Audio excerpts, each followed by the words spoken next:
राजा की 3 आंखें। Moral story in Hindi. बहुत समय पहले की बात है। सुदूर दक्षिण में किसी प्रतापी राजा का राज्य था। राजा के 3 पुत्र थे। एक दिन राजा के मन में आया कि पुत्रों को कुछ ऐसी शिक्षा दी जाए कि समय आने पर वो राजकाज संभाल सकें।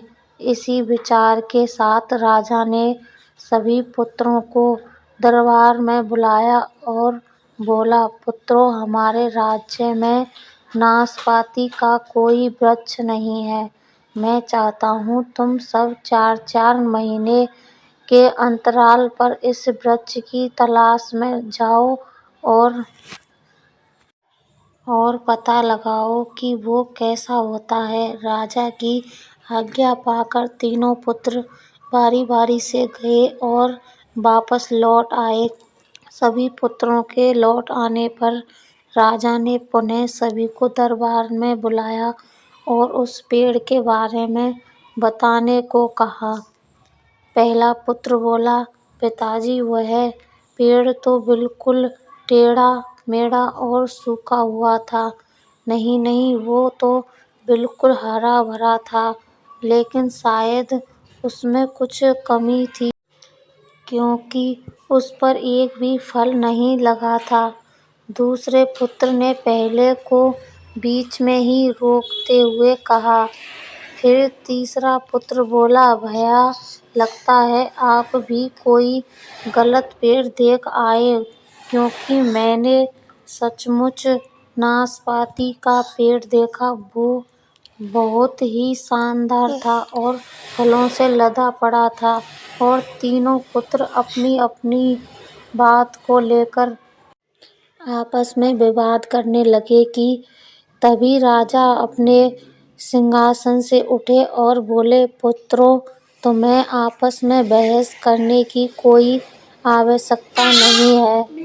दरअसल तुम तीनों ही वृक्ष का सही वर्णन कर रहे हो। मैंने जानबूझकर तुम्हें अलग-अलग मौसम में वृक्ष खोजने भेजा था, और तुमने जो देखा वो उस मौसम के अनुसार था।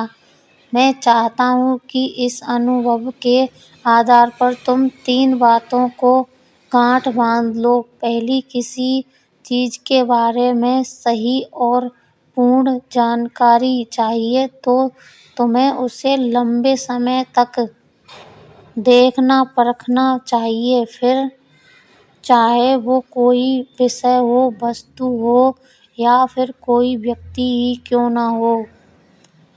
दूसरी, हर मौसम एक सा नहीं होता। जिस प्रकार वृक्ष मौसम के अनुसार सूखता है, हरा-भरा या फलों से लदा रहता है, उसी प्रकार मनुष्य के जीवन में भी उतार-चढ़ाव आते रहते हैं।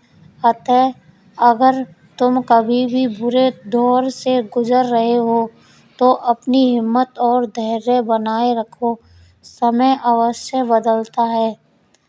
और तीसरी बात, अपनी बात को ही सही मानकर उस पर अड़े मत रहो। अपना दिमाग खोलो और दूसरों के विचारों को भी जानो। यह संसार ज्ञान से भरा पड़ा है। चाह कर भी तुम अकेले सारा ज्ञान अर्जित नहीं कर सकते।